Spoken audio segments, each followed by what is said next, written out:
बिरादरान मिल्लत इस्लामिया अस्सलामु अलैकुम व रहमतुल्लाहि व बरकातुहू। अल्हम्दुलिल्लाह अल्हम्दुलिल्लाहिल्लज़ी कफ़ा व सलामुन अला इबादिहिल्लज़ीना इस्तफ़ा। अल्हम्दुलिल्लाहिल्लज़ी फ़द्दला सय्यदना मौलाना मुहम्मदन अलल आलमीना जमिया वक़ामहु यौमल क़ियामति लिलमुज़निबीनल मुतलव्विसीनल ख़त्ताईनल हालिकीना शफ़िया। फ़सल्लल्लाहु तआला व सल्लम व बारक अलैहि व अला कुल्लि मन हुवा महबूबुन व मर्ज़ियुल लदैहि सलातन तबक़ा व तदूम बिदवामिल मलिकिल हय्यिल क़य्यूम व नशहदु अल्ला इलाहा इल्लल्लाहु वहदहु ला शरीका लह व नशहदु अन्न सय्यदना मौलाना मुहम्मदन अब्दुहु व रसूलुहु। अम्मा बाद फ़अऊज़ु बिल्लाहि मिनश शैतानिर रजीम। लक़द मन्नल्लाहु अलल मुमिनीना इज़ बअस फ़ीहिम रसूला। सदक़ल्लाहु मौलानल अज़ीम व बल्लगना रसूलुहुन नबियुल अमीनुल मुख्तारुल करीम व नहनु अला ज़ालिका लमिनश शाहिदीन वश्शाकिरीन वल्हम्दुलिल्लाहि रब्बिल आलमीन। याराने वफ़ा, जी लगा करके आवाज़ बुलंद दरूद पाक का नजराना पेश कर लीजिए। पढ़िए अल्लाहुम्मा सल्ली अला सय्यदना मौलाना मुहम्मदिन तिब्बिल कुलूबि व दवाइहा आफियतिल अबदानि व शिफाइहा नूरिल अबसारि व ज़ियाइहा व बारिक व सल्लिम सलातम व सलामन अलैका या हबीबी या सय्यदी या रसूल अल्लाह सल्लल्लाहु तआला अलैहि वसल्लम। रसूल बरकत के लिए एक मरतबा और बावाज़ बुलंद दुरूद पाक पढ़ लीजिए। अल्लाहुम्मा सल्ली अला सय्यदना मौलाना मुहम्मदिन तिब्बिल कुलूबि व दवाइहा आफियतिल अबदानि व शिफाइहा नूरिल अबसारि व ज़ियाइहा व बारिक व सल्लिम सलातम व सलामन अलैका या हबीबी या सय्यदी या रसूल अल्लाह सल्लल्लाहु तआला अलैहि वसल्लम। तख्त है उनका, ताज है उनका, तख्त है उनका, ताज है उनका, दोनों जहां में राज है उनका। तख्त है उनका, ताज है उनका, दोनों जहां में राज है उनका। जिन्नो मलक है इनके सिपाही, रब की खुदाई में इनकी शाही। ये तख्त मेरे नबी का तख्त है और ऐसा तख्त मेरे नबी के लिए बिछाया जाएगा जिसका नाम है मकाम महमूद, जहां अगले पिछले सारे तारीफ कर रहे हैं। इसीलिए मेरा इमाम कहता है आज ले उनकी पनाह, आज मदद मांग उनसे, फिर न मानेंगे क़यामत में अगर मान गया। इसलिए कि देख लेने के बाद जो है वो कबूल नहीं होता है। फिरौन ने जब अज़ाब इलाही देख लिया था तो चिल्ला चिल्ला कर कहता था आमन्ना बिरब्बि मूसा व हारून, आमन्ना बिरब्बि मूसा व हारून। फरिश्तों ने मट्टी लाकर उसके मुंह में डाल दी, का खामोश भी हो जा, इसलिए कि मानना तो बिन देखे होता है। तो इसीलिए कहते हैं कि आज तो है इनको मान ले, ताकि कल जो है उनकी रहमत तुझे खुद तलाश करेगी। तख्त है उनका, ताज है उनका, दोनों जहां में राज है उनका। दुनिया में बड़े बड़े बादशाह गुजरे, बड़े बड़े बादशाह गुजरे, लेकिन अल्लाह ने जैसी बादशाही मोहम्मद को दी है सल्लल्लाहु अलैहि वसल्लम, ऐसी बादशाही सुबह क़यामत तक किसी और में नज़र नहीं आती। क्या करें, लेकिन हमारी मुखालिफ पार्टी जो है,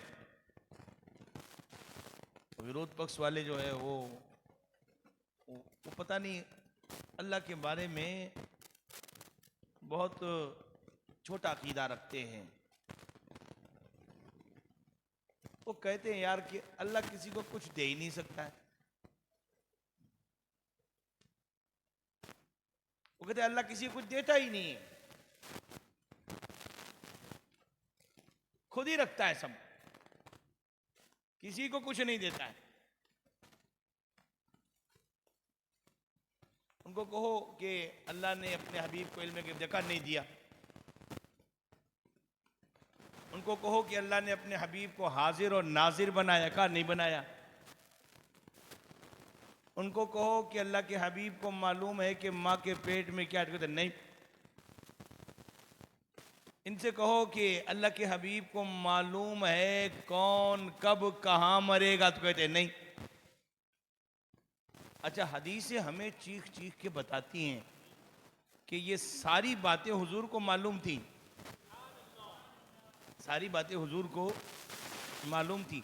आपको मालूम नहीं, मैदान बद्र में, अभी बद्र का मैदान जो है सजा ही था, अभी लड़ाई शुरू नहीं हुई थी, लेकिन मेरे नबी ने लकीर खींच करके बताया कि यहाँ अबू जहल मारा जाएगा। साथ में कितने थे? 300। बस सामने 1000 से ज्यादा का लश्कर खड़ा है, साथ में कितने थे? 313। लेकिन रात के वक्त निकल करके लकीर खींच कर बताते हैं कि यहाँ अबू जहल मारा जाएगा, यहाँ वलीद मारा जाएगा, यहाँ फला काफिर मारा जाएगा, फला काफिर मारा जाएगा। अब इन लोगों से पूछो कि कल क्या होगा, किसी को मालूम होता नहीं, अल्लाह के सिवा किसी को मालूम नहीं। तो ये नबी मैदान बद्र में कैसे बता रहे हैं? वो अल्लाह को इतना लिमिटेड बना करके पेश करते हैं, कहते हैं अल्लाह किसी को कुछ दे ही नहीं सकता, उसके हाथ बंधे हुए, वो किसी को कुछ देता ही नहीं। और हम सुन्नियों का अकीदा, हमारा अकीदा ये है कि अल्लाह अपने महबूबों को जरूर ताकत और कुव्वत देता है, उसके खजानों में तो कोई खोट है नहीं। कोई खोट है तो कहते नहीं यार, अगर अल्लाह दे देगा तो फिर अल्लाह के पास क्या बचेगा। अरे वाह यार, ये कैसा सवाल है।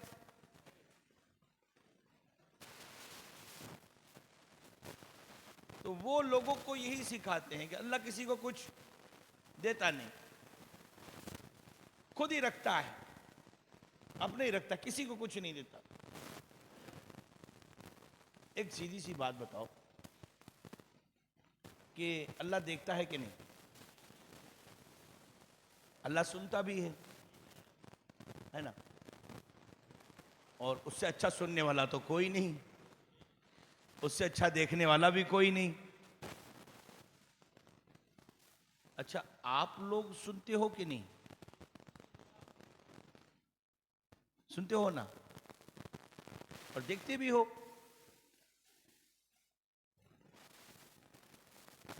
तो जो चीज आपने अल्लाह में मानी, वही चीज अपने लिए भी मान ली। वो तो कहता है इन्नहु हुवस समीउल बसीर, वो सुनने वाला और देखने वाला है। और फिर इंसानों के लिए कहता है वजअलनाहु समीअम बसीरा, हमने इंसान को सुनने वाला और देखने वाला बनाया। खुदा के बराबर कर दिया कि नहीं यार? अल्लाह भी देखे और आप भी देखो, अल्लाह भी सुने और आप भी सुनो, तो शिर्क हुआ कि नहीं? जो सिफत आप अल्लाह में मान रहे हो, वही सिफत अपने लिए मान रहे हो।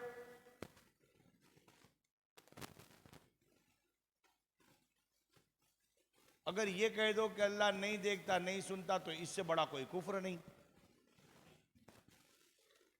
क्या आप अल्लाह की कुदरत का इनकार कर रहे हो, कुरान का इनकार कर रहे हो? तो दूसरी सूरत क्या है? दूसरी सूरत ये कि ये ऐलान करो कि ना मैं सुनता हूं ना मैं देखता हूं, तो दुनिया तुम पर लानत भेजेगी कि इतनी मोटी मोटी आंखें लेकर मना कर रहा है।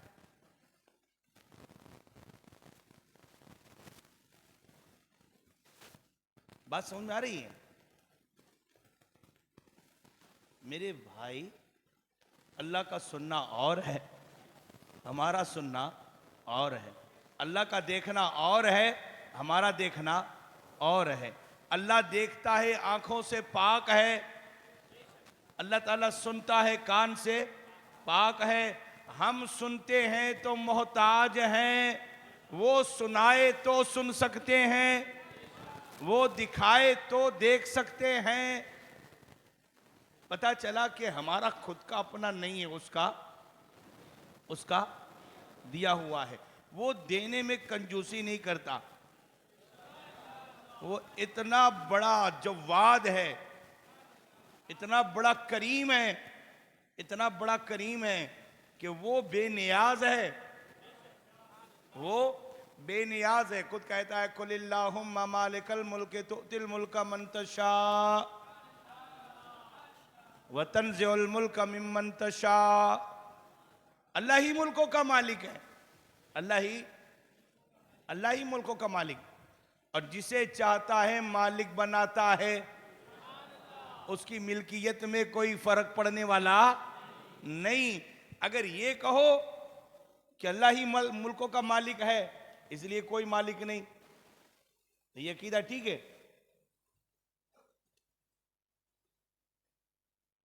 तो फिर आप अपने घर के मालिक कैसे बन गए? अल्लाह मालिक है तो।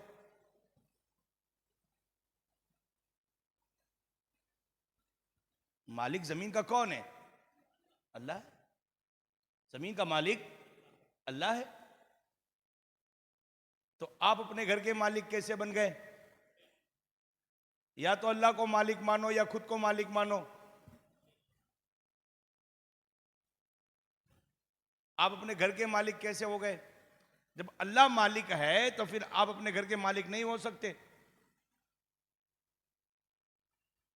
बात समझ में आ रही है? तो फिर आप अपनी फैक्ट्री के भी मालिक नहीं हो सकते। अल्लाह मालिक है। फिर आप अपनी दुकान के भी मालिक नहीं हो सकते, इसलिए कि अल्लाह मालिक है। फिर आप अपनी गाड़ी के भी मालिक नहीं हो सकते, इसलिए कि अल्लाह मालिक है। हर जगह अगर यही अकीदा चलाओगे तो फिर फंसोगे बड़े मियाँ, हर जगह फंसोगे। फिर दस्तावेज करते वक्त तुमको अपना नाम नहीं फी सबीलिल्लाह लिखवाना पड़ेगा, इसलिए कि तुम ये कहोगे मैं मालिक हूं, तो मालिक तो अल्लाह है। मालिक तो अल्लाह है। अल्लाह के मालिक होते हुए तू कैसा मालिक? और हमारे यार लोगों के अकीदे पर चले तो फिर तो बड़ी मुसीबत खड़ी हो जाएगी कि जब अल्लाह मालिक है तो तू मालिक कैसा? तो फिर कहना पड़ेगा यार कि हकीकी मालिक वो है, हकीकी मालिक वो है। हम लोग तो किराएदार है। क्या है? किराएदार है, भाड़ुआत हैं। अपने मकान पर फूलना नहीं हो, जायदाद पर इतराना नहीं। तुम चले जाओगे, मकान वहीं रहेगा। और जनाब मलिकुल मौत आके कहेंगे चलो खाली करो, किराए का मकान निकालो, भाड़ुआत चलो निकलो। तो भाड़ुआत को और किराएदार को जब हुक्म हो जाए तो फिर बेचारा रुक सकता है? नहीं ना। हम लोगों का भी यही हाल है। चाहे बंगला हो, चाहे कोठी हो, चाहे डुप्लेक्स हो, या फ्लैट हो, या खुद की जमीन हो, अपना कुछ नहीं।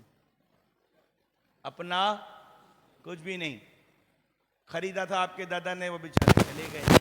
उसके बाद आपके अब्बा आए, चले गए। आज आपके हाथ में है, आप भी चले जाओगे, आपके बच्चे आ जाए। मकान वहीं के वहीं खड़ा है, किराएदार बदल रहे हैं, किराएदार बदल रहे हैं।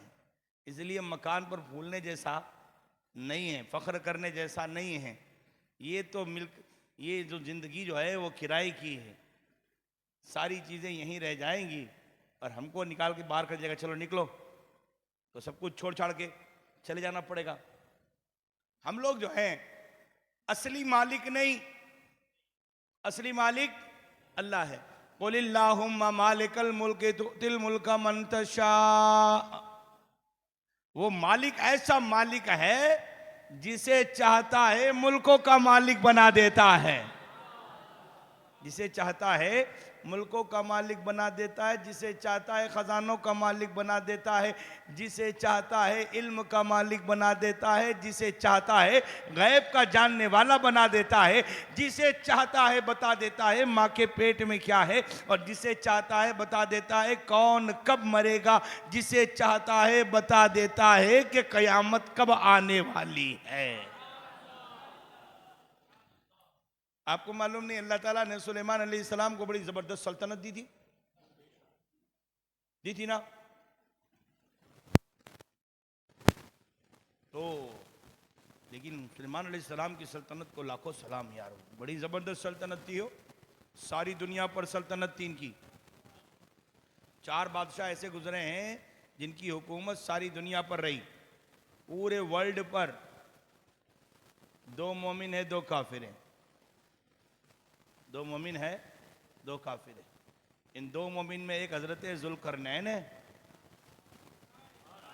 और दूसरे हजरत सुलेमान अलैहिस्सलाम है, जाहिरी बादशाह। और बादशाहत कैसी, समंदर की सारी मखलूक इनकी मातहत, जिन्नात इनके गुलाम बने बैठे, हवाओं पर इनकी हुकूमत। वसख्खरना लहुर रीह, हमने सुलेमान के लिए हवा को मुसख्खर कर दिया, और हवा मुसख्खर हो गई तो फिर पानी के बादल भी हाथ में आ गए, इसलिए कि पानी बरसाने का सारा निज़ाम जो है वो बादलों ही के तुफैल होता है, और बादल चलते हैं हवा की वजह से, तो पानी का सारा निज़ाम भी सुलेमान के हाथों में आ गया। वसख्खरना लहुर रीह, हमने जो है हवा को सुलेमान अलैहिस्सलाम के लिए मुसख्खर कर दिया। जितना हम लोग 1 महीने का सफ़र करते थे उतना सुलेमान अलैहिस्सलाम 1 घंटे में कर लेते थे। लाखों को अपने छोटे से तख्त पर बिठा के उड़ा के ले जाते थे, और जिन्नातों को हुक्म देते थे समंदरों से कीमती कीमती मोती निकलवाते थे। ऐ सुलेमान, आपकी सल्तनत को लाखों सलाम, आपकी सल्तनत को लाखों सलाम। बड़े वाले, बड़े ताज वाले, सारी दुनिया पर हुकूमत वाले। लेकिन आओ मोहम्मद का जलवा भी तो देखो, मोहम्मद का जलवा भी तो देखो। तख्त है उनका, ताज है उनका, दोनों जहां में राज है उनका। सुलेमान हमने देखा अलैहिस्सलाम आपकी हुकूमत को, आपकी सल्तनत को, आपकी अजमत को, आपकी रिफत को, आपकी बुजुर्गी को, आपकी जूतियों पर हमारी जाने कुर्बान। लेकिन सल्तनत सिर्फ आपकी दुनिया में थी, सल्तनत सिर्फ आपकी दुनिया में थी। लेकिन एक आने वाला आमिना का लाल ऐसा भी आया है, एक अब्दुल्ला का नूरे नज़र ऐसा भी आया है, एक रब का महबूब ऐसा भी आया है कि अल्लाह ने सल्तनत ऐसी अता फरमाई, ऐसी अता फरमाई। हुजूर खुद इरशाद फरमाते हैं, मेरे 2 वजीर ज़मीन पर है, एक का नाम अबू बकर है, दूसरे का नाम उमर है, और मेरे 2 वजीर आसमानों में है, एक का नाम जिब्रील है, दूसरे का नाम मीकाईल है। जहां वजीर रहेगा वहां हुकूमत चलेगी कि नहीं चलेगी, चलेगी कि नहीं चलेगी। वजीर इसीलिए तो रखे जाते हैं कि हुकूमत चलाएं, वजीर इसीलिए तो रखे जाते हैं कि हुकूमत चलाए। और हुजूर की हुकूमत ज़मीन पर भी चलती है, आसमानों पर भी चलती है, मैदान महशर में भी चलेगी। वरना अल्लाह को सब मालूम है किसको दोज़ख में ढकेलना है, किसको जन्नत में भेजना है। लेकिन फिर भी उसने 50,000 बरस का एक दिन बना कर के रखा है। उस्ताद ज़मन तो बड़े मज़े लेकर कहते हैं, फ़कत इतना सबब है इनेक़ाद बज़्म महशर का कि उनकी शान महबूबी दिखाई जाने वाली है। आज मैदान महशर में देख ले किसकी चलती है, किसकी किसकी चलती है, देख ले आकर के, आज आकर देख ले किसकी चलती है। और हमें तो बड़ा फ़ख्र होता है, हमें तो बड़ा नाज होता है कि हम दुनिया में भी मोहब्बत करने वाले, आखिरत में भी इंशाअल्लाह मोहब्बत करने वाले। हमने तो यहीं से मोहब्बत का दम भरना शुरू कर दिया है ना, हमने यहीं से मोहब्बत का दम भरना शुरू कर दिया। वहाँ उनकी चलेगी। अजीज़ बच्चे को माँ जिस तरह तलाश करे, खुदा गवाह यही हाल आपका होगा। जिस तरह माँ बच्चे को तलाश, रसूल पाक अपने गुनहगारों को तलाश कर करके एक एक को चुन चुन के निकाल के दोजख से निकाल करके जन्नत का हकदार बनाएंगे। और हाल ये होगा कि दोजख के दारोगा जनाब मालिक कहेंगे, या मोहम्मद सल्लल्लाहु अलैहि वसल्लम, अब बस भी कर दीजिए, आपका कोई उम्मती दोजख में बाकी ही नहीं। यही सारे मंजर देख करके किसी शायर ने कहा होगा ना कि दोजख में मैं तो क्या, मेरा साया ना जाएगा, क्योंकि रसूल पाक से देखा ना जाएगा। उनकी वहां भी चलेगी कि नहीं चलेगी? एक बंदे को जो है ना, इसीलिए कहते हैं उन पर दुरूद पढ़ा करो, उन पर दुरूद पढ़ा करो। हाँ, हम लोग दुआएं बड़ी बड़ी मांगते हैं, लेकिन सुन्नी दुरूद पढ़ने में सबसे पीछे, दुरूद पढ़ने में सबसे पीछे। मोहब्बत का ढोल पीटना हो तो सबसे आगे, मोहब्बत का ढोल पीटना हो तो सबसे आगे, लेकिन अमल के नाम पर 0/0। अभी आप दुरूद शरीफ का हल्का लगवाओ, पता चलेगा यार 10 आदमी उधर बैठे, 10 आदमी उधर बैठे। और यहां पूछो, नारा लगवाओ तो कहेंगे गुलाम है रसूल के, गुलाम है, गुलामी ये रसूल में मौत भी कबूल है। ये मरने को तैयार है लेकिन दुरूद पढ़ने को तैयार नहीं। वाह वाह, तेरी सुन्नियत को लाखों सलाम यार, ये कैसी मोहब्बत है यार।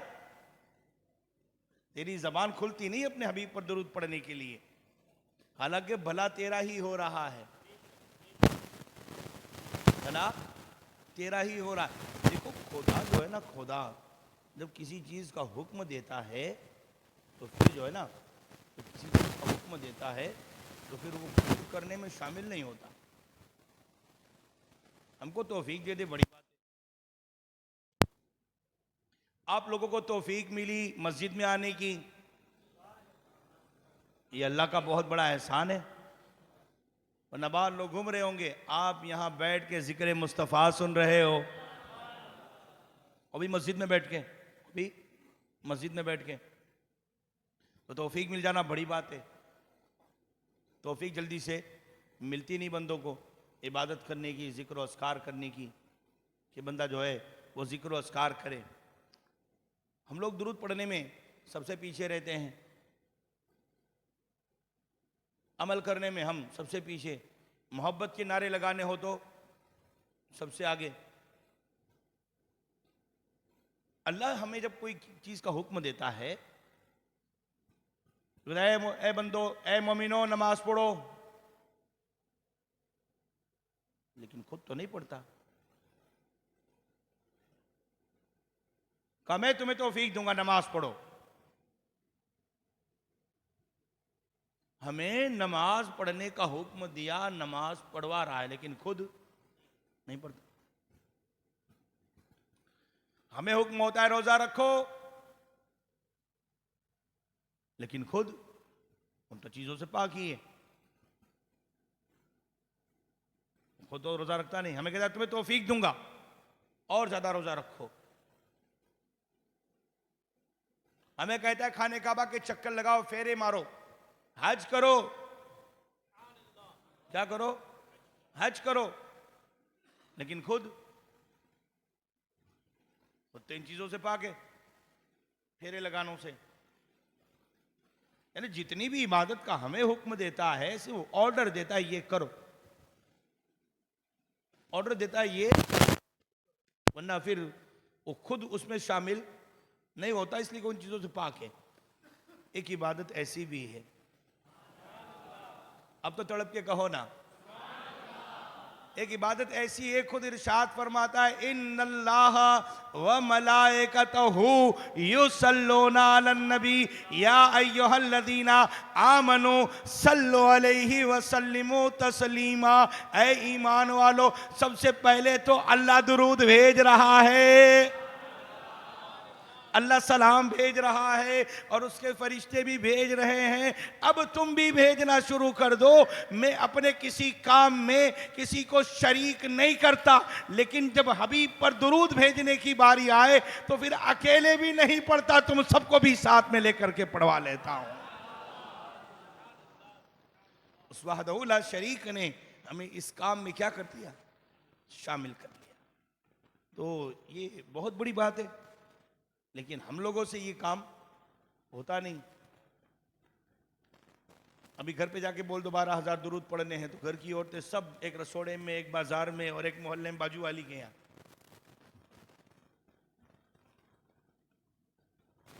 ये नहीं होता, हम भी नहीं पढ़ते। और ये बड़े काम की चीज है। अल्लाह ताला ने अपने हबीब के लिए वादा कर लिया कि मेरे हबीब पर दुरूद पढ़ोगे ना तो 10 नेकियां दूंगा। कितनी? 10 नेकियां दूंगा, और फिर उसके बाद 10 गुनाहों को माफ भी कर दूंगा। इनाम ये है कि 10 दर्जे बुलंद भी कर दूंगा। लेकिन हमें तौफीक नहीं मिलती। ये दुरूद पढ़ने का महीना है, ये दुरूद पढ़ने का महीना है, सिर्फ नियाज खाने का महीना नहीं है। ये दुरूद हाँ मिल जाए, दुरूद वाले के सदके जो मिले। खाते हैं तेरे दर का, पीते हैं तेरे दर का, पानी है तेरा पानी, दाना है तेरा दाना, खूब खिलाओ पिलाओ, लेकिन पहले अपने हबीब पर दुरूद भी तो पढ़ लो। ये ईद मिलाद की रातों में ये इस बात का खास एहतमाम करो कि तुम्हारी जबान से दुरूद की कसरत हो। अच्छा बताइए रहा था कि तख्त है उनका, ताज है उनका, दोनों जहां में राज है उनका। जिन्नो मलक है उनके सिपाही, रब की खुदाई में इनकी शाही। हमारी मुखालिफ पार्टी कहती है अल्लाह किसी को कुछ देता नहीं, अल्लाह किसी को कुछ देता नहीं। और हम लोगों का अकीदा ये अल्लाह बेनियाज है।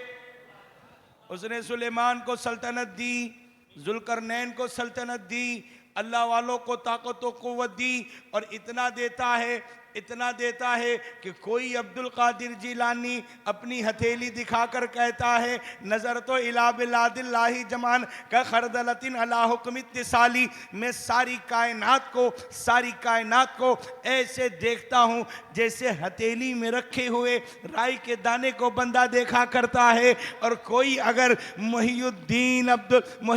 कोई अगर मोइनुद्दीन हो, कोई हसन संजरी हो, और ख्वाजा उस्मान हारूनी के दरवाजे पर बैठा हो और पीर 2 उंगलियां दिखाकर पूछे बेटा हसन बता तो सही क्या नजर आता है, तो जनाबे गरीब नवाज कहें हुजूर वाला अर्श आला भी नजर आता है, तहतुस सरा भी नजर आता है। कहा बेटा काम नहीं बना, फिर कुछ पढ़वाते हैं, फिर कहते हैं बेटा देखो क्या नजर आता है। उस वक्त मेरा गरीब नवाज ये कहता है इन दोनों आंखों के अंदर 18,000 आलम एक साथ देख रहा हूं। जब उनके गदा भर देते हैं शाहाने जमाना की जोली, मोहताज का ये आलम है, मुख्तार का आलम क्या होगा, बेटों का ये आलम है, बाबा का आलम क्या होगा। आओ वो कहते नहीं किसी को कुछ नहीं देता, वो क्या कहते हैं किसी को कुछ नहीं देता। हमने कहा वो अपनी मर्जी का मालिक है, वो अपनी मर्जी का मालिक है। अगर वो किसी को कुछ दे दे तो भी वो इतना बेनियाज है कि उसकी शान में कोई फर्क पड़ता नहीं। जब बंदों को देंगे, बंदों के लिए बोलेंगे तो माना अलग होगा, उसके लिए बोलेंगे तो माना अलग होगा। हम जब कहते हैं ख्वाजा देते हैं तो उसका मतलब अलग होता है। हम जब कहते हैं ख्वाजा जानते हैं तो उसका मतलब अलग होता है। और अल्लाह जानता है, अल्लाह देता है, तो वो खुद मालिक है, वो किसी का मोहताज नहीं है। अगर मेरा ख्वाजा दे दे, मेरा गौस दे दे, मेरा आका हुसैन दे दे, मेरा मौला अली दे दे, तो वो अताई होता है। कैसा होता है?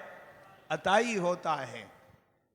वरना तो फिर इनकार करना पड़ेगा कि अल्लाह किसी को कुछ देता नहीं। अच्छा बात बता रहा था दुरूद शरीफ की ना, पढ़ा करो काम लगेगा। तड़प के कहो ना, पढ़ा करो काम लगेगा। जब फंस जाओगे ना तब काम लगेगा। एक बंदे को फरिश्ते दोज़ख की तरफ पकड़ के घसीट के ले जा रहे होंगे। अब सुनो बड़े मजे की बात। तख्त है उनका, ताज है उनका, दोनों जहां में राज है उनका। अब फरिश्ते बंदे को पकड़ के दोज़ख की तरफ ले जा रहे होंगे, तो हज़रत आदम अलैहिस्सलाम या कोई पैगंबर जिनको कह देगा कि आपकी उम्मती को फरिश्ते दोज़ख की तरफ पकड़कर ढकेल करके ले जा रहे हैं। फरिश्ते को कहाँ ले जा रहे हो? कहा हिसाब किताब हो गया, हिसाब किताब हो गया। और हिसाब किताब को याद रखा करो, हिसाब किताब को याद रखा करो। और याद रखो, जब कुरान कहता है, अल्लाह बंदे को खड़ा करके कहा इक़रा किताब का, ये अपना कच्चा चिट्ठा पढ़ क्या लेके आया। अल्लाह जब बंदे से कहेगा कि अपना कच्चा चिट्ठा पढ़ क्या लेके आया। मुझे सच्ची सच्ची ईमानदारी से बताओ, अगर तुम्हारी बहू घर में बैठी हो, तुम्हारी बेटी भी बैठी हो, तुम्हारा बेटा भी बैठा हो, और फिर तुमसे कोई कहे कि पढ़ नामा या माल तेरा, क्या हम अपनी बहू, बेटी और माँ के सामने अपनी जिंदगी बयान कर सकते हैं? अल्लाह बड़ा सत्तार है, वो पर्दे रखता है, लेकिन वहां नहीं रखेगा, वहां तो सब ओपन होगा। पढ़ो इक़रा किताब का, ये जो कच्चा चिट्ठा लेके आया पढ़, अब इसको क्या लेके आया तू। और पढ़वाएगा यार, और वहीं फंसेंगे। बेटा सामने बैठा हो, एक उस्ताद को अगर अपना नामा या अपनी जिंदगी की सारी दास्तान अपने शागिर्दों के सामने पढ़नी पड़े, क्या हाल होगा। एक पीर साहब को जब कहा जाए कि सारे मुरीद तेरे बैठे सारी जिंदगी पढ़ के सुना, क्या हाल होगा। एक बाप से कहे तेरी औलाद, तेरी बेटे, तेरी बेटियां, तेरे घर की बहुएं सब बैठी हैं, तेरी मां बैठी, पढ़ के सुना जिंदगी में क्या क्या किया था। आप समझते हो क्या हाल होगा? बहुत पतला हाल होगा, बहुत पतला। इक़रा किताब का, अपना नामा अमाल पढ़। इसलिए कम से कम इतना सुथरा रखो कि अपनी औलाद के सामने अपनी जिंदगी पढ़ सको। और वहां सब खड़े होंगे, सारी दुनिया खड़ी होगी, सारी दुनिया। अच्छा, एक बंदे को लेके चलेंगे फरिश्ते, का हिसाब किताब हो गया, इसका हिसाब किताब हो गया। अब फरिश्ते लेके जा रहे हैं, मकाम कौन सा है? महशर का, दोज़ख में ढकेलने के लिए जा रहे हैं। तो हुजूर पहुंचते हैं, कहा ए फरिश्तों छोड़ो छोड़ो, कहां लेके जा रहे हो? मेरा उम्मती है। किसका उम्मती है? मेरा उम्मती है। अगर हुजूर ये कहे मेरा उम्मती है, तो हमें क्या जाता है कि हम कहें हमारा आका है, हमारा सरवर है। हमें क्या तकलीफ होती है कि हम कहें सबसे औला व आला हमारा नबी, सबसे बाला वो वाला हमारा नबी, जिसको साया है अर्शे खुदा पर जुलूस है, वो सुल्ताने वाला हमारा नबी, जिसके तलवों का धोवन है आबे हया है, वो जाने मसीहा हमारा नबी। और कौन देता है देने को मुंह चाहिए, देने वाला है सच्चा हमारा नबी। हम तो सारी जिंदगी हुजूर की खूबियां ही तलाश करते हैं ना। क्या करते हैं? हुजूर की खूबियां तलाश करते हैं। हमारी मुखालिफ पार्टी क्या करती है? ऐब तलाश करती है। क्या करती है? ऐब तलाश करती है। और सुन्नी का अकीदा तो बड़ा स्ट्रांग है, बहुत मजबूत। वो कहता है उन्हें जाना उन्हें माना, ना रखा गैर से काम। उन्हें जाना उन्हें माना, न रखा गैर से काम। लिल्लाहिल हम्द में दुनिया से मुसलमान गया। अगर उनके हो के रहो तो दुनिया में भी कामयाब हो और आखिरत में भी कामयाब हो। याद रखो, याद रखो। तो हुजूर जो फरिश्तों से कहेंगे, कहाँ लेके जा रहे हो? मेरा उम्मती है। क्या कहेंगे? मेरा उम्मती है। अब हुजूर अगर ये कहे कि मेरा उम्मती है, तो फिर हमारा तो हक बनता है ना, हम कहे कि अल्लाह ने अपना हबीब हमें दिया है, अल्लाह ने अपना हबीब हमें दिया है।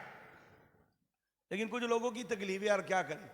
कलमा भी पढ़ना है और ऐब भी तलाश करने हैं। कलमा भी पढ़ना है और नक्श भी ढूंढने हैं, कलमा भी पढ़ना है और अपने जैसा मामूली बशर भी बयान करना है, कलमा भी पढ़ना है और के दीवार के पीछे की खबर नहीं, इधर की खबर नहीं, उधर की खबर नहीं। हम कहते हैं यार काहे को बिला वजह का बखेड़ा खड़ा करके रखा है। नबी आए थे किस लिए, यही फैसला कर दो। नबी आए थे किस लिए? वमा कान अल्लाहु लियुत्लियकुम अलल गैब वलाकिन्नल्लाह यज्तबी मिन रुसुलिही मन यशा।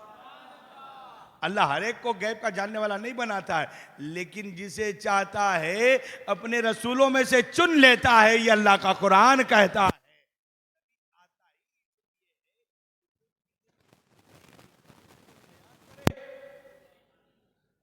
जो चीज तुम्हारी आंख नहीं देख रही वो नबी की आंख देखा करती है। जो चीज तुम्हारे कान नहीं सुन सकते वो नबी के कान सुना करते हैं। और नबी के सुनने की ताकत ये है, सरकार के सुनने की ताकत ये है कि सरकार अगर जन्नत में खरामा खरामा तशरीफ़ लेकर के चल रहे हों, तशरीफ़ ले गए हों और बिलाल मक्के में चल रहे हों, तो उनके कदमों की आहट वो जन्नत में सुन लेते हैं। जब बिलाल के कदमों की चाप, तड़प के कहो ना, यहां से पहला आसमान 1000 बरस, कितना 1000 बरस, दूसरा 2000 बरस, 500 साल का रास्ता और 500 साल का वो आसमान खुद मोटा, यानी एक आसमान को पार करने में 1000 बरस, 7 आसमान को पार करने में 7000 बरस, फिर अर्श, फिर कुर्सी, लोहे महफूज, जन्नत, अब फिर हिजाब अजमत की बातें तो करनी नहीं मुझे।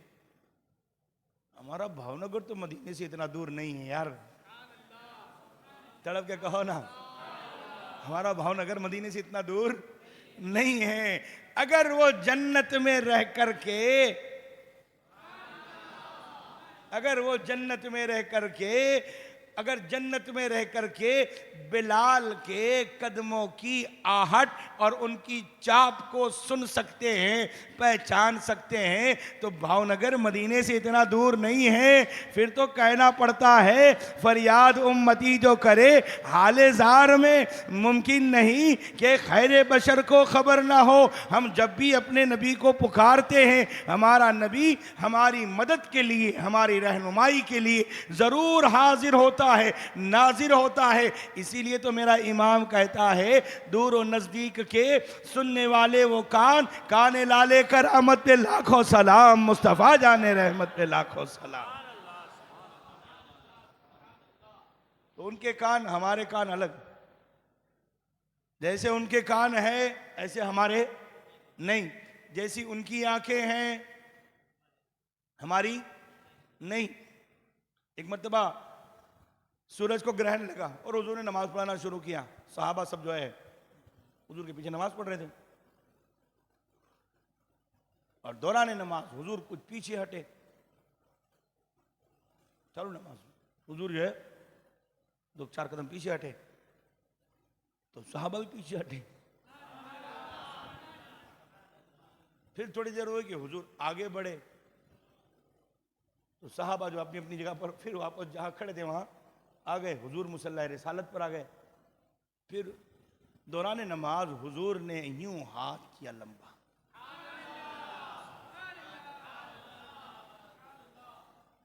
थोड़ी देर तक रखा, फिर उसके बाद जो है फिर वापस ले लिया।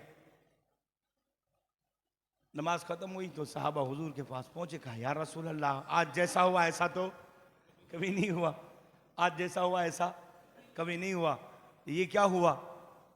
कहा बात असल में ये है कि मैं जब तुम लोगों को नमाज पढ़ा रहा था तो अल्लाह ने मेरे सामने आग को पेश किया, नार को, उसकी तपिश और उसकी हरारत जब वो मेरे सामने से गुजरी तो मेरे कदम पीछे चले गए। जब वो गुजर गई तो अल्लाह ने मेरे सामने जन्नत को पेश किया और मैं जन्नत के बागों में टहल रहा था। एक बाग में अंगूर का गुच्छा देखा और हाथ लंबा करके पकड़ करके सोचा कि तोड़ लूं, मेरे मुक्तदियों को खिलाऊं, मेरे नमाजियों को खिलाऊं, मेरे सहाबा को खिलाऊं। फिर ये सोचकर हाथ वापस ले लिया कि अभी तो क़यामत को आने दो, वरना राज सारे फाश होंगे। ये सोच करके हाथ को वापस ले लिया। हम कहते हैं जिसके हाथ यहां से जन्नत तक पहुंचे, आज जिनकी उंगली उठे तो डूबा हुआ सूरज पलटे, और जिनकी उंगली उठे तो चांद दो टुकड़े हो जाए, जिनकी उंगली उठे। अच्छा देखो बात बताऊं,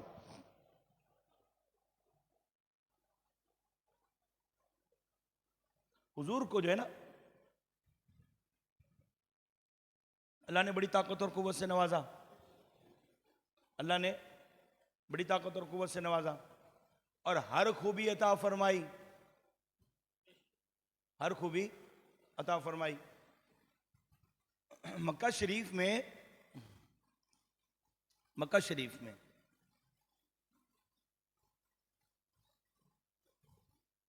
मक्का शरीफ में एक पहलवान रहता था जिसका नाम था रुकाना, और बड़ा ही डेंजर किस्म का पहलवान यार, और हुजूर का पक्का दुश्मन, एक नंबर का दुश्मन हुजूर।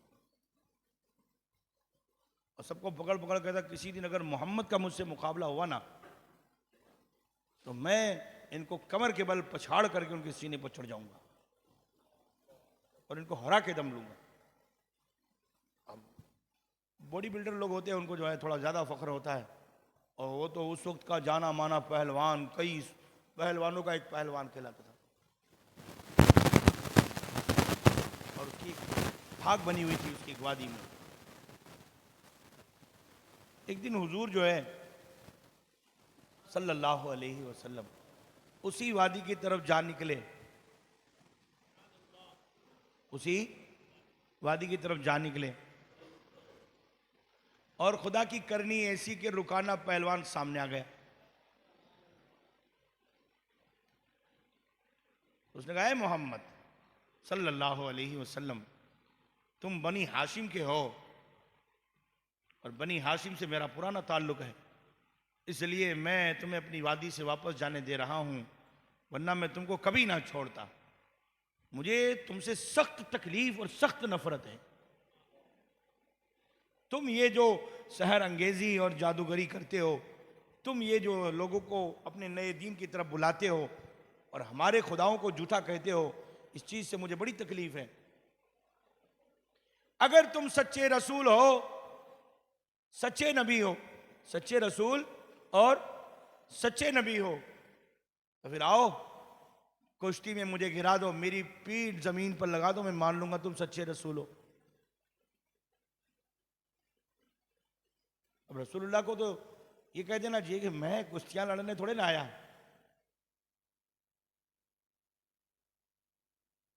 अगर मेरे जैसे बंदे को कोई आईटी सेंटर पर ले जाकर बैठा दे और कहेगा चलो सही साहब डेटा एनालिसिस करो, मैं क्या कहूंगा?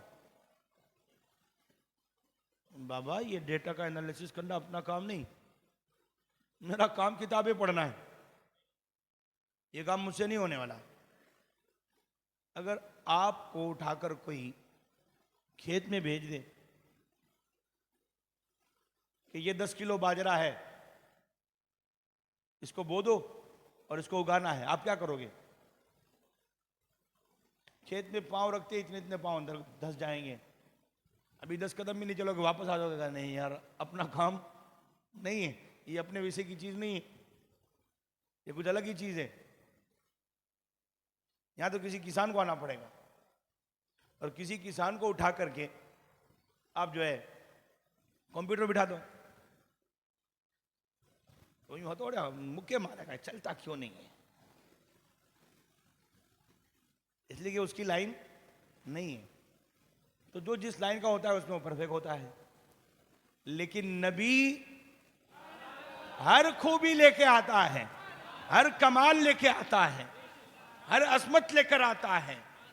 अल्लाह उसे सारी खूबियों का जामे कर देता है, ना उसके जैसा जबान वाला कोई हो सकता है, और ना जो उसके जैसे कलाम वाला कोई हो सकता है। इसीलिए तो मेरा इमाम कहता है तेरे आगे यूं है दबे लचे फुसहा अरब के बड़े बड़े, कोई जाने मुंह में ज़बान नहीं, नहीं बल्कि जिस्म में जान नहीं। ना उसके जैसी कोई ज़बान वाला हो सकता है, ना उसके जैसी कोई आँख वाला हो सकता है, ना उसके जैसे कोई कान वाला हो सकता है, ना उसके जैसे कोई हाथों वाला हो सकता है, ना उसके जैसा कोई चलने वाला हो सकता है। और रुकाना ने कहा कि मुझसे करो, वुज़ू को क्या कहना चाहिए? भाई मैं नमाज रोज़ा सिखाने के लिए आया हूँ, कुश्ती करने के लिए नहीं आया। काहे मोहम्मद अगर मुझे गिरा दो मैं मान लूंगा तुम सच्चे हो, अगर मुझे गिरा दो तो मैं मान लूंगा तुम सच्चे हो। हुजूर ने कहा ऐसा? हाँ, गिरा दो तो मैं मान लूंगा। और वो कई सौ पहलवानों का एक पहलवान, कई सौ पहलवानों का एक पहलवान। हुजूर ने पंजे से पंजा लगाया, आए यूं उठाया और जैसे ही झटका दिया धड़ाम से नीचे गिरा। उसके तो होश हवास सब उड़ गए। कहा बड़े बड़े पहलवान मुझे गिरा ना सके, मोहम्मद ने एक झटके में क्या बिजली की तरह कर दिया। तो आंखें मसल मसल के कहता है मोहम्मद ऐसा लगता है कि मेरे खुदा ने मेरा साथ नहीं दिया, लेकिन तेरा खुदा आज भी तेरे साथ खड़ा है। उसको क्या मालूम कि खुदा कौन है। तो कहता है मोहम्मद मेरा खुदा मेरा साथ नहीं दे रहा, लेकिन तेरा खुदा तेरे साथ है। मेरा खुदा मुझे छोड़ के चला गया, एक मरतबा और ट्राई करते हैं, एक मरतबा और ट्राई करते हैं। और दोनों कहा ठीक है आजा। दूसरी मरतबा हुजूर ने हाथ लगाया और मेरा इमाम तो कहता है जिसको बारे दो आलम की परवाह नहीं, जिसको बारे दो आलम की परवाह नहीं, ऐसे बाजू की कुव्वत पे लाखों सलाम। हुजूर को 40 जन्नती नौजवानों की ताकत के बराबर ताकत दी गई। कितनी? 40 जन्नती नौजवानों के बराबर एक अकेले हुजूर को ताकत दी गई है। तो हुजूर ने जो है ना यूं हाथ उठाया, नीचे गिराया, फिर गिर गया। कहा मोहम्मद अब की बार भी मेरे खुदाओं ने मेरा साथ नहीं दिया, अब की बार भी तेरे खुदा ने तुम्हारा साथ दिया है, एक मरतबा और ट्राई कर ले। हुजूर ने कहा चल ठीक है, एक मरतबा और ट्राई कर ले। और फिर हुजूर ने उठाया, हाथ लगाया, जैसे ही धड़ाम से जैसे पुतला गिरता है ऐसे जमीन पर गिरा, ऐसे जमीन पर गिरा। कहा मोहम्मद मान गए, तेरा खुदा बड़ा सच्चा है। लेकिन जो नबी होता है ना, जो नबी होता है, जो रसूल होता है, नबी होता है, जो रसूल होता है, वो अपने साथ कुछ निशानी लेके आता है, मौजज़ा लेके आता है। आप क्या लेके आए? कहा तू देखना क्या चाहता है, तू देखना क्या चाहता है, तू क्या देखना चाहता है? कहा वो दरख्त खड़ा है, वो अगर आपके पास अपने पांव पे चल के आ जाए तो मैं मानूंगा आप नबी हो। हुजूर ने कहा मैं खुद बुलाऊं या तू जाकर कहता है?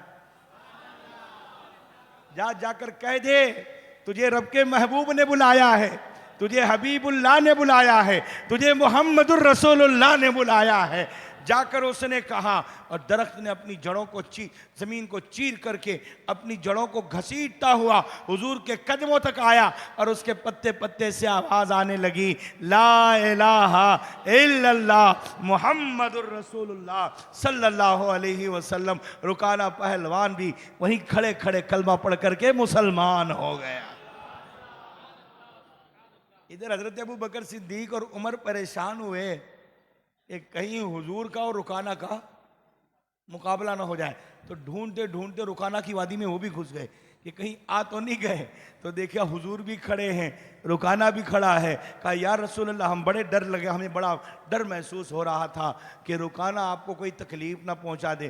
कहा रुकाना क्या तकलीफ पहुंचाएगा, हमने रुकाना का इलाज कर लिया। रुकाना खुद आगे बढ़ के कहता है कल तक ये चेहरा सबसे ज्यादा बुरा लगता था, लेकिन जब से कलमा पढ़ाया है इस चेहरे से ज्यादा हसीन चेहरा मुझे कोई नजर नहीं आता है।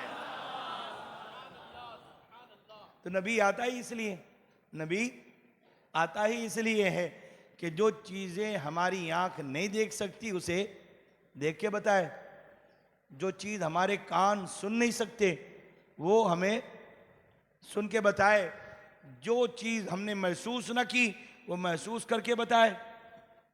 नबी आता ही इसलिए है, गैब की खबर देने के लिए ही आता है। वरना नबी के आने का क्या मतलब? जो दुनिया तुमने नहीं देखी है वो अपनी आंखों से देखकर तुम्हें बताए। तो बता ये रहा था कि हुजूर को अल्लाह तबारक व तआला ने ऐसी सल्तनत, ऐसी हुकूमत अता फरमाई कि चांद पर हुकूमत मेरे नबी की, सूरज पर हुकूमत मेरे नबी की, आसमानों पर हुकूमत मेरे नबी की, मैदान महशर में हुकूमत मेरे नबी की। इसीलिए अल्लामा इकबाल या किसी और शायर ने कहा था, ताज्जुब की जा है फिरदौस आला, ताज्जुब की जा है फिरदौस आला, बनाए खुदा और बसाए मोहम्मद, बनाए खुदा और बसाए मोहम्मद। और तमाशा तो देखो कि आतिशे दोज़ख जलाए खुदा और बुझाए मोहम्मद। और इसी बात को मेरा इमाम कहता है, अल्लाह क्या जहन्नम अब भी ना सर्द होगा, रो रो के मुस्तफ़ा ने दरिया बहा दिए हैं, रो रो के मुस्तफ़ा ने दरिया बहा दी। फरिश्तों से कहेंगे, फरिश्तों कहाँ लेके चले? मेरा उम्मती है। किसका उम्मती है? मेरा उम्मती है। कहा या रसूल अल्लाह, हिसाब किताब हो गया, हिसाब किताब हो गया, दोज़ख में जाने के लिए ये बंदा तैयार है, हम घसीट करके उसके नामा अमाल सिया है, कुछ आए नहीं इसके नामा अमाल में, काली पड़ा है, गुनाह ही गुनाह है, तो आप इसको दोज़ख में लेके जाएंगे। बोले छोड़ो छोड़ो, क्या हुजूर क्या कहते हैं?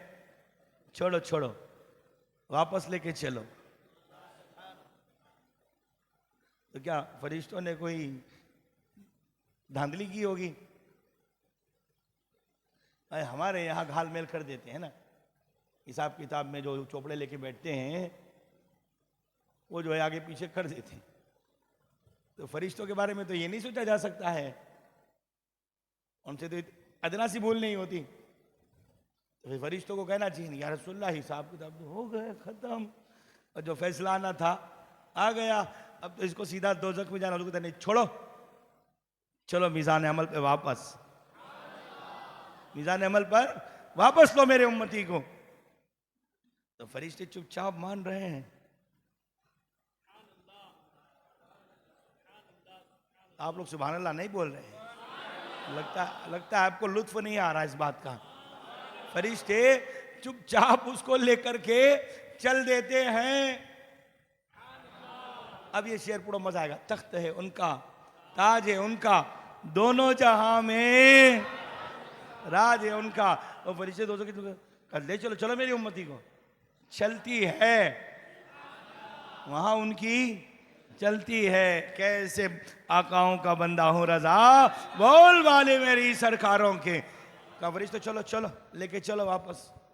और फरिश्ते जो वापस लेकर आएंगे ये नहीं कहेंगे या रसूल अल्लाह हिसाब किताब तो हो गया है, अब क्या है? कहा नहीं, वापस रखो, नाम है अमाल इसका, वापस रखो। वापस रखवाएंगे, फिर अपनी मुबारक जेब से एक चिट्ठी निकालेंगे, और जहां पर उसके गुनाह थे और गुनाहों का पल्ला भारी हो गया था, नेकियों का पल्ला तो बिल्कुल खाली पड़ा था, हुजूर उसी नेकियों के पल्ले में एक चिट्ठी निकाल करके रख देंगे। धड़ाम से गुनाहों का पल्ला जो है वो जो है हल्का हो जाएगा, नेकियों का पल्ला भारी हो जाएगा। फरिश्ते कहेंगे हो नेकियां बढ़ गई, नेकियां बढ़ गई, हिसाब किताब हो गया। अब जा रहा था उधर, फरिश्ते कहेंगे चल जन्नत की तरफ, चल जन्नत की तरफ। तो वो फरिश्तों से हाथ छुड़ा के कहेगा छोड़ो जी छोड़ो, कहाँ लेके जा रहे हो, पहले इनसे तो मिल लेने दो, ये कौन थे? माशाल्लाह से सब तशरीफ लाए। ये कौन थे, पहले इनसे तो मिल लेने दो, जिन्होंने उधर से रुख बदलवा करके इधर भिजवा दिया है। और उस चिट्ठी में क्या था? उस चिट्ठी में क्या था? तो जाकर सीधा हुजूर के कदमों को पड़ गए कि या रसूल अल्लाह सल्लल्लाहु अलैहि वसल्लम, मेरे नामा अमाल तो बड़े सिया थे और दोज़ख में जा रहा था, दरवाजे पर पहुंचा था, वहां से वापस पलटकर इधर आया। वो जो आपने चिट्ठी रखी थी उसमें क्या था? कहा ऐ मेरे गुलाम, उसमें वही दुरूद था जो तूने कभी मुझ पर पढ़ा था, इसलिए पढ़ा करो, दुरूद पढ़ा करो। तुम्हें मालूम नहीं है, तुम्हें मालूम नहीं है ये अजमत दुरूद की इतनी ज्यादा है कि जब तुम्हारे नामे अमाल में गुनाह ही गुनाह होंगे ना, तो भी दुरूद के सदके बख्शे जाओगे। लेकिन हम तो फिर हम है ना, हम सारी रात दुरूद नहीं पढ़ेंगे, नहीं, ढोल बजाएंगे, तमाशा करेंगे, नाचेंगे, गाएंगे, दूसरों की नींद खराब करेंगे, दूसरों को तकलीफ पहुंचाएंगे, डीजे बजाएंगे।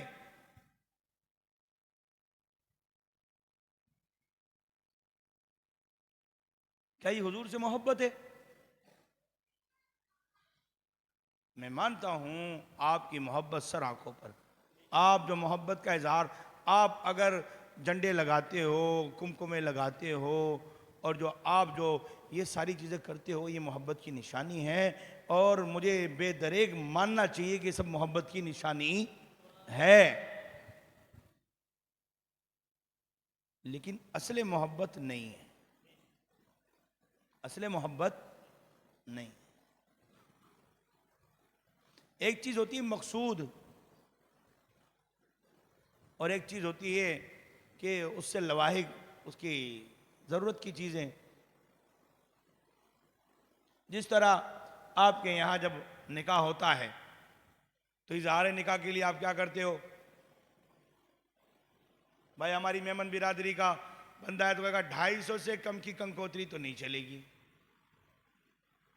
और ज्यादा अगर मलाईदार है तो कहेगा मेरे यहां की कंकोत्री तो 500 रुपये की होगी।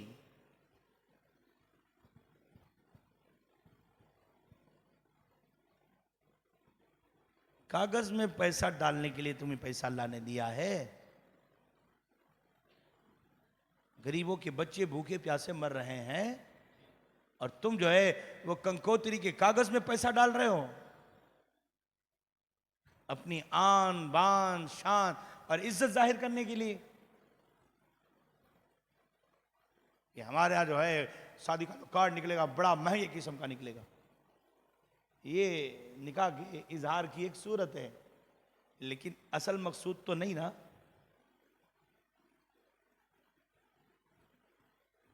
मान लो यार थोड़ी देर के लिए बारात लेके गए और सामने वाले जो है ना बिल्कुल फुल तैयार थे, एक एक बाराती को जो एक एक बुलेट दो,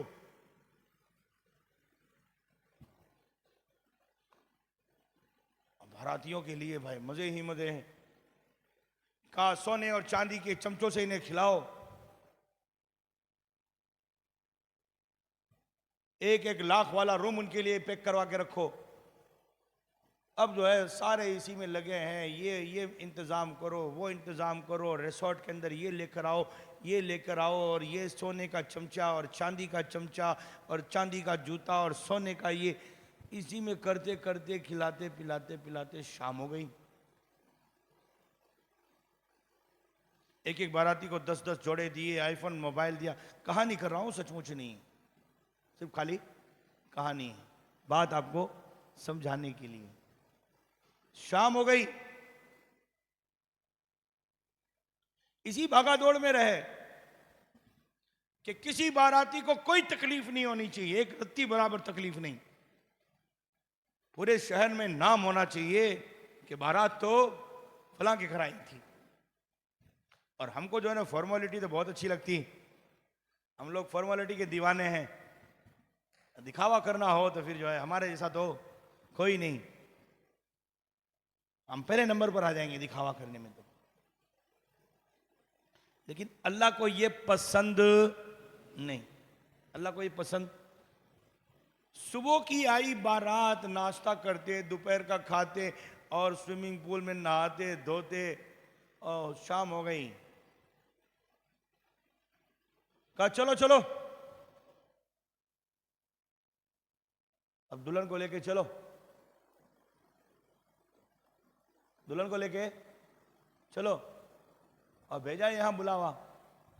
तो अंदर से औरतों ने मना कर दिया कि दुल्हन नहीं आएगी, दुल्हन नहीं आएगी। धुआं धुआं हो गए ले यार कि दुल्हन नहीं आएगी। कहा सुबह से आए हो, शाम हो गई, सारा काम कंप्लीट हो गया, सब खाना पीना उठना बैठना सारे लवाजिमात एक नंबर, लेकिन सुबह 10:30 के मौलवी साहब आके बैठे थे, 1:30 बजे खाना खा के चले गए, और किसी ने उनकी तरफ ध्यान ही नहीं दिया कि निकाह भी पढ़वाना है।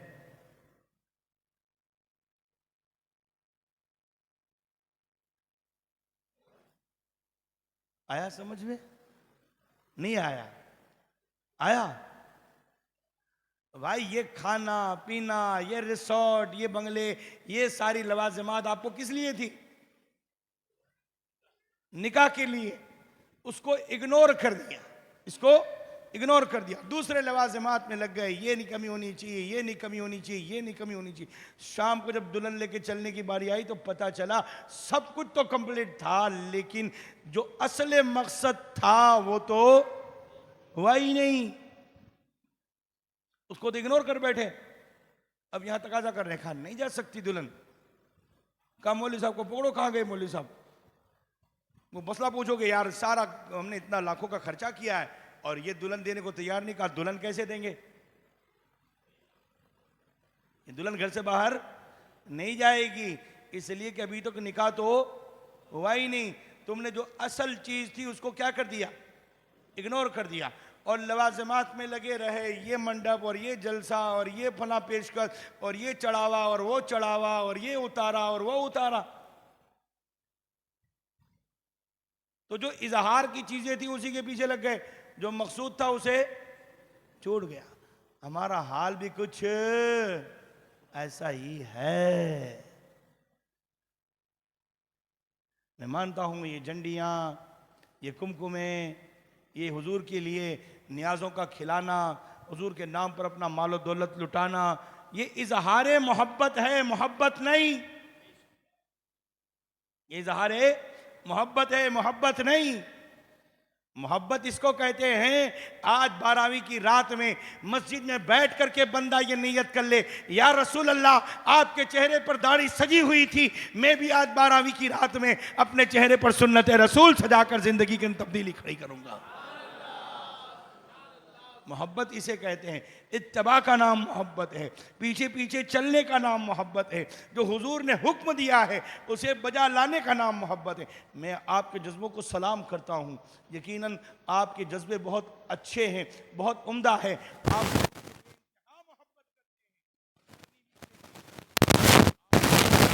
सबूत भी देना पड़ेगा। ये ना हो कि आपकी नमाजें कज़ा हो, आपके रोज़े होते ही ना हो, आपकी ज़बान पर हमेशा झूठ रहता हो, आपकी ज़बान से कभी सच अदा होता ही ना हो, और फिर आप कहें कि हाँ हम मोहब्बत वाले हैं। आप दूसरों को फरेब देते फिरें, दूसरों को धोखा देते फिरें, और फिर ये ऐलान करें कि हम मोहब्बत वाले हैं। याद रखें, हुजूर की आमद दुनिया में बहार लेकर आती है, दुनिया में बहार लेकर आती है। अगर ये बहार का भी अपना एक मिजाज होता है, बहार का भी अपना एक मिजाज होता है। वो जब आती है ना तो सबके चेहरे खिल जाते हैं, सबके चेहरे खिल जाते हैं, बीमारियां चली जाती हैं, दरख्तों पर एक नया नूर आ जाता है, शाखों पर एक नया नूर आ जाता है, बुलबुल के गले में जोर आ जाता है, फूलों के ऊपर एक नई रंगत आ जाती है, हवाओं में नई ताजगी आ जाती है। सारा जहां धुला धुला, सुथरा सुथरा, प्यारा प्यारा, निराला निराला और बहुत ही पाकीज़ा लगता है। लेकिन जब सब कुछ उजड़ा उजड़ा, मनहूस मनहूस, और सारी चीज़ें जो बुझी बुझी सी नज़र आती हैं। न आने वाली बीमारियां घर में घुस जाती हैं, बच्चे बीमार नहीं होने वाले बीमार हो जाते हैं, दिमाग चिड़चिड़ा रहने लगता है। क्लाइमेट का असर सब पर पड़ता है, वातावरण का असर सब पर पड़ता है, बाहर का असर सब पे पड़ता है। खिजा का मौसम सिर्फ दरख्तों के लिए ही नहीं आता है, सबके लिए आता है। और बाहर का मौसम भी सबके लिए आता है। आप जब देखेंगे ना, बाहर का मौसम आया है, बाहर का मौसम आया है, जब बाहर का मौसम आता है ना, तो सब पर नूर चढ़ा होता है, सब खिले खिले नजर आते हैं, सब सुथरे सुथरे नजर आते हैं, सब जो है महकते महकते नजर आते हैं, सब चहकते चहकते नजर आते हैं।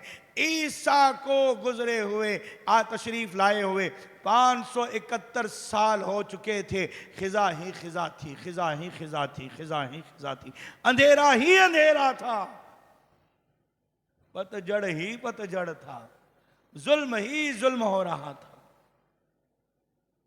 दूर दूर तक किसी नबी का नाम और निशान नहीं था। फतरत मायूसी का आलम था।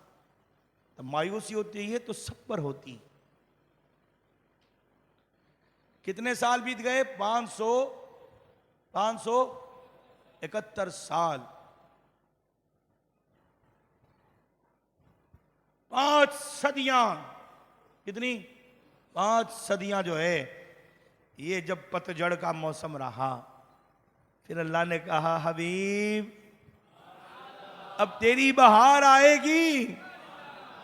लोगों ने अपनी बच्चियों को जिंदा दरगोर कर दिया, बेवाओं को मनहूस समझा, काले मुंह वाली समझा, यतीमों का माल खा गए। लोगों ने लोगों का माल हजम कर लिया, यतीमों के माल को हड़प कर गए, बेवाओं का माल खा लिया। लोगों ने बेवाओं को मनहूस समझा, काली मुंह वाली समझा, उसे जिंदा रहने का हक ना दिया। जब लोगों ने बच्चियों को जिंदा दरगोर कर दिया, और जब ऐसा जब पतझड़ का मौसम चल रहा था, ऐसा खिजा का मौसम चल रहा था, जुल्म ही जुल्म था, अंधेरा ही अंधेरा था। और जब अंधेरा हो जाए ना, तो बीमारी फैलाने वाले कीटाणु खुद ब खुद बाहर आ जाते हैं। आते कि नहीं आते? और जरा सोचो, 5 सदियों का अंधेरा, कितना कितना 5 सदियों का अंधेरा। दिया कल्बी मुसलमान होने के लिए आए। हुजूर को बड़ी चाहत थी कि दिया कल्बी मुसलमान हो जाए। उनकी कौम के 700 लोग अगर दिया मुसलमान हो जाए तो 700 अफराद मुसलमान होने वाले थे। तो हुजूर ने दुआ मांगी अल्लाह से, अल्लाह दिया कल्बी को मुसलमान कर दे। और मेरा नबी दुआ मांगे और कबूल ना हो, हाल ये है इजाबत का सहरा इनायत का जोड़ा, दुल्हन बन के निकली दुआए मोहम्मद, इजाबत ने झुक कर गले से लगाया बड़ी नाज से जब दुआए मोहम्मद। अरे यहाँ दुआ करने की भी क्या ज़रूरत ही? मेरा हबीब अगर निगाह उठाए, पलकों को फेरे, तो खुदा का कुरान कहता है कद नरा तकल्लुब वजहिका फिस्समा फलनुवल्लियन्नका क़िबलतन तरदाहा। जिसको मेरा इमाम कहता है खुदा की रज़ा चाहते हैं दो आलम, और खुदा चाहता है रज़ाए मोहम्मद। हबीब तेरा आलम तो ये है, तुझे दुआ करने की भी जरूरत नहीं, अगर तू निगाह उठाए तो हम किबलों को तब्दील कर देते हैं। दिया कल्बी जो है ना, वो एक बड़ा सरदार था। तो हुजूर अल्लाह से दुआ मांगते, अल्लाह दिया कल्बी को मुसलमान कर दे। तब तक में जिब्रील अमीन तशरीफ लाया, कहा यार रसूल अल्लाह वो मुसलमान होने को आ रहा है, वो मुसलमान होने को आ रहा है। हुजूर ने अपने कांधे से चादर उतारी, जमीन पर बिछाई, दिया कल्बी दाखिल हुए। मेरे नबी ने इशारा किया, दिया आप मेरी चादर पर बैठ जाओ। दिया कल्बी ने उस चादर को उठाया। आइए, ये इतने खूबसूरत थे, ये दिया कल्बी जो है इतने खूबसूरत थे कि अक्सर जिब्रील अमीन ज़िल क़ुव्वतिल मतीन रूहुल अमीन जब इंसानी शक्ल में आना होता था तो दिया कल्बी की शक्ल लेकर आते थे। इतने खूबसूरत थे, बहुत आला वजाहत के मालिक थे। तो जिब्रील अमीन को जब आना होता था तो अक्सर व बेशतर जो है वो जब इंसानी शक्ल में आते थे तो दिया कल्बी की शक्ल में आते थे। देखो पतझड़ कैसा चल रहा था और बहार कैसी आई। पतझड़ कैसा चल रहा था और बहार कैसी आई। दिया कल्बी आए, चादर को उठाया, उठाकर चूमा, चूम कर आंखों से लगाया। और ये कोई बरेली वाला नहीं कर रहा है, ये रसूलुल्लाह का चहीता सहाबी कर रहा है, जिसे रसूलुल्लाह ने दुआओं में मांगा है। चादर को चूमा, पता चला चादर चूमने का भी एक तरीका है, अपना मजा है। हम बरेली वालों ने ऐसे नहीं सीखा है, कहीं देखा है, कहीं पढ़ा है, तब जाकर के किसी की चादर को चूमना शुरू किया। हम हर एक कपड़ा नहीं चूमते, हम तो सिर्फ शाहे आलम के मज़ार पे लगी हुई चादर चूमते हैं, या गरीब नवाज के मज़ार पे लगी हुई चादर चूमते हैं। हम कपड़ों के दीवाने नहीं, निस्बतों के दीवाने हैं। अच्छा, निस्बत पर मुझे एक बात और याद आई, सुनना चाहोगे?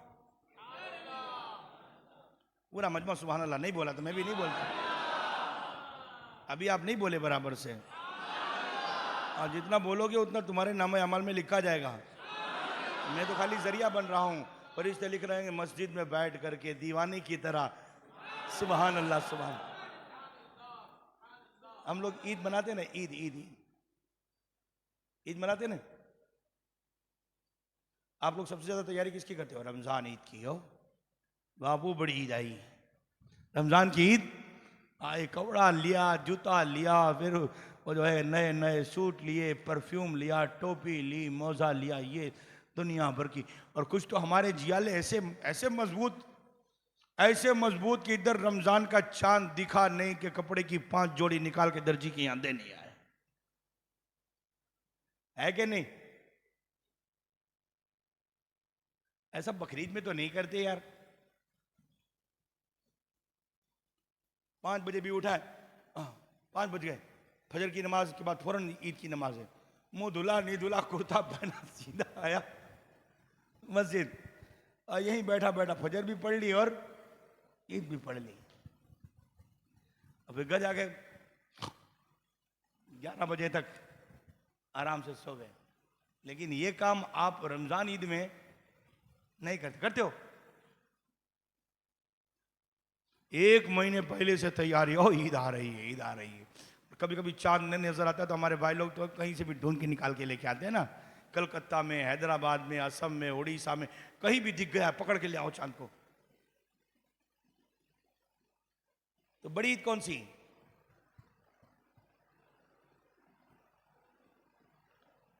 रमजान ईद ना। सारी तैयारी तो आप उसी में करते हो। बकरा ईद में तो आप कुछ करते नहीं। सुबह सवेरे बीवी ने उठाया और आकर के आपने फजर पढ़ी, साथ में ईद पढ़ी और घर जाकर के सो गए। लेकिन मुझसे पूछो, आप कहेंगे बापू ये आपने क्या शुरू किया, छोटी ईद और बड़ी ईद? मैंने कहा मैंने शुरू नहीं किया है, ये ऊपर से आलिमों ने बनाया है, तो मैं क्या करूं। हम तो आज तक रमजान ईद को ही बड़ी ईद समझते थे, लेकिन उलमा कहते हैं नहीं, ईद उल फित्र जो है वो छोटी ईद है और बकरा ईद वो बड़ी ईद है। लगा ना आपको अचंबा, लगा ना? ईद उल फित्र छोटी ईद है और बकरी ईद बड़ी ईद है। तो मैंने जो है आलिमों की बारगाह में सर झुका के पूछा कि सरकारों ये तो बताओ, जिसको हम बड़ी समझते थे वो हो गई छोटी, और जिसको जाकर के सुबह 7 बजे सो जाते थे वो हो गई बड़ी, तो ये मसला क्या है? का असल बात ये है कि रमजान ईद की ईद को निस्बत है तुम्हारे आमाल के साथ।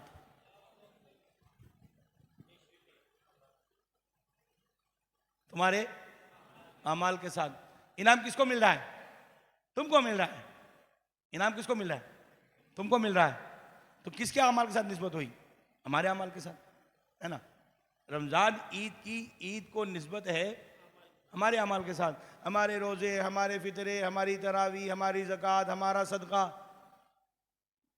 तो कहा जिसको निस्बत तुम्हारे इनाम के साथ थी वो छोटी हुई, और एक तरफ निस्बत इस बकरा ईद को इनाम मिल रहा है इस्माइल ज़बीहुल्लाह को। अल्लाह का कुरान कहता है वो फदैनाहु बिज़िबहिन अज़ीम। तो जो तुम्हें इनाम मिल रहा है निस्बत किससे हुई? हमसे। किससे हुई? हमसे। तो वो ईद हो गई छोटी ईद। और बकरे ईद में इनाम किसको मिल रहा है? इस्माइल को, इसलिए वो हो गई बड़ी ईद। छोटी ईद और बड़ी ईद। अब बड़ी ईद में बड़ी खुशियां मनाना। लेकिन एक शायर कहता है, आय हाय, बड़े तड़प कर कहता है, एक पल्ले में वो दोनों और एक पल्ले में ये एक पल्ले में वो दोनों और एक पल्ले में ये एक, दोनों ईदों से है अफजल ईद मिलादे रसूल।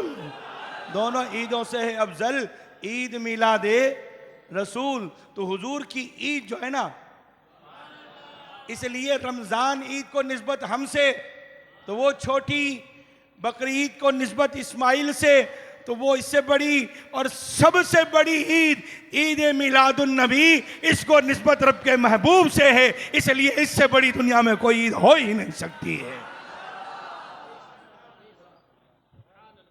बताइए रहा था दिया कल्बी के बारे में।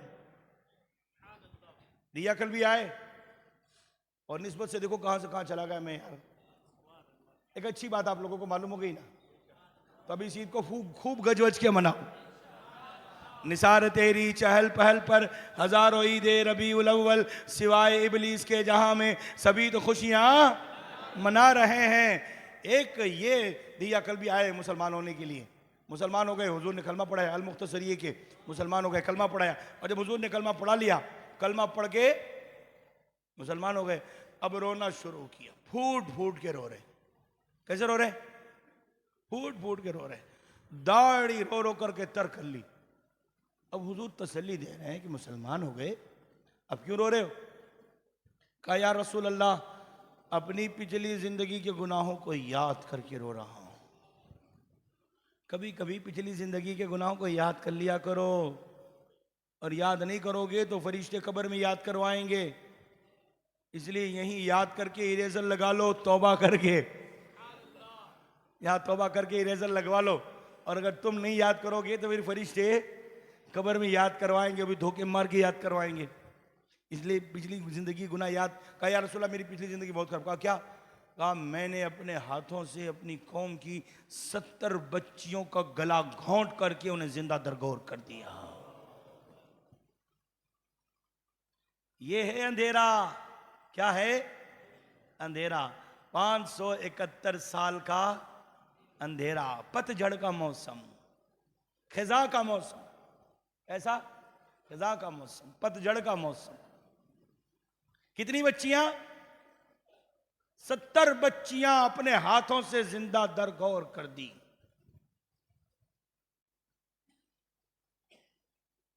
इसको कहते हैं खिजा का मौसम। जब अंधेरा हो ना तो सारे जहरीले बाहर आ जाते हैं, लेकिन जब नूर निकल आए, जब बहार आ जाए, जब अबरे बहार छा जाए ना, कल तक वही लोग जो बच्चियों को जिंदा दरगोर कर देते थे, जिब्रील अमीन नाजिल हुए। कहा या रसूलल्लाह, इसे बशारत दे दीजिए कि इस्लाम अपने माकबल के सारे गुनाहों को माफ कर देता है। ये एक कलमा इतनी ताकत वाला है, इतनी ताकत वाला है कि 70 साल के कुफ्र के गुनाह भी माफ कर देता है। उसे बशारत दे दीजिए, अल्लाह ने उसके सारे गुनाहों को माफ कर दिया। अब हुजूर रो रहे थे, अब दिया कल्बी खामोश हो गए और हुजूर रो रहे थे। तो साहबा ने पूछा या रसूलल्लाह, आप क्यों रो रहे हैं? कहा मैं खुदा की रहमत पर नाज करके रो रहा हूं कि अगर मेरा मालिक इतना मेहरबान है कि 70 बच्चियों को जिंदा दरगोर करने वाला और 70 साल के गुनाह करने वाले को एक कलमे के तुफैल अगर माफ कर देता है, मेरी उम्मत तो लम्हा लम्हा पड़ेगी। मेरी उम्मत तो लम्हा लम्हा पड़ेगी, सारी जिंदगी में कई मार पड़ेगी, यकीनन मेरी उम्मत की बख्शिश हो जाएगी।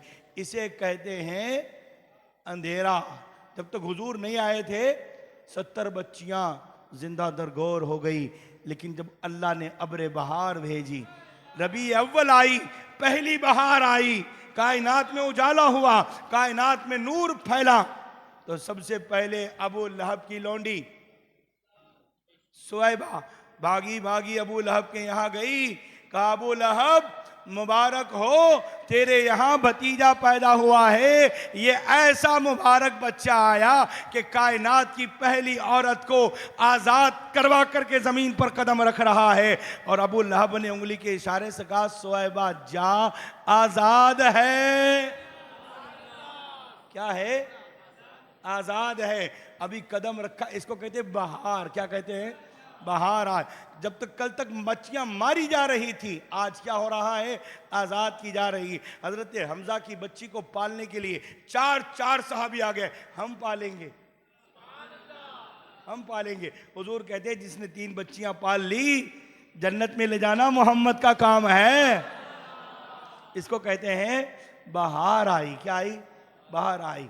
तो अबू लहब की लौंडी ने आकर के अबू लहब को सुनाया कि तेरे यहाँ भतीजा पैदा हुआ है। अलमुख्तसर ये कि हजरत अब्बास ने, हुजूर के चचा, 2 चचा ईमान लाए, एक हमजा और एक हजरत अब्बास। हजरत अब्बास ने अपने भाई को मरने के बाद ख्वाब में देखा। कहा अबू लहब, कहा भाई क्या हाल है? कहा ना पूछ, जब से आंख बंद हुई है आग ही आग है, और तो कुछ है नहीं। नीचे आग, दाएं आग, बाएं आग, ऊपर आग, सब पे आग, जूते आग के चारों तरफ आग ही आग है और कुछ नहीं। तो कहा क्या गुजरती है? कहा बस सारा हफ्ता सोमवार का इंतजार करता हूं। नहीं, आपका सुभान अल्लाह नहीं निकला। कहा सारा हफ्ता जो है वो पीर के दिन का इंतजार करता हूं। कहा वो क्यों? कहा जब पीर का दिन आता है ना, तो मेरे कलमे की उंगली से ठंडा ठंडा पानी निकलता है, सारा दिन निकलता रहता है, पीता रहता हूं, अजाब हल्का हो जाता है। कहा ये क्यों? कहा जब मोहम्मद पैदा हुए ना, तो मैंने इसी उंगली के इशारे से, वो सोमवार का दिन था, पीर का दिन था, इसी उंगली के इशारे से जब वो बहार आई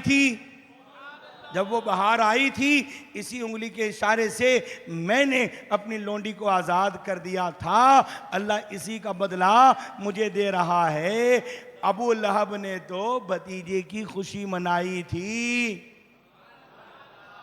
गुलामों, तुम तो अपने आका, अपने सरवर, अपने मौला सैयदुल मुरसलीन रब के महबूब के आने की खुशी मनाते हो, तो यकीनन अगर काफिर दोज़ख में जाकर के भी सोमवार के रोज ईद मिलाद का बदला पा सकता है, तो हम तो गुलामाने मुस्तफ़ा है, दुनिया में भी कामयाब रहेंगे, आखिरत में भी कामयाब रहेंगे।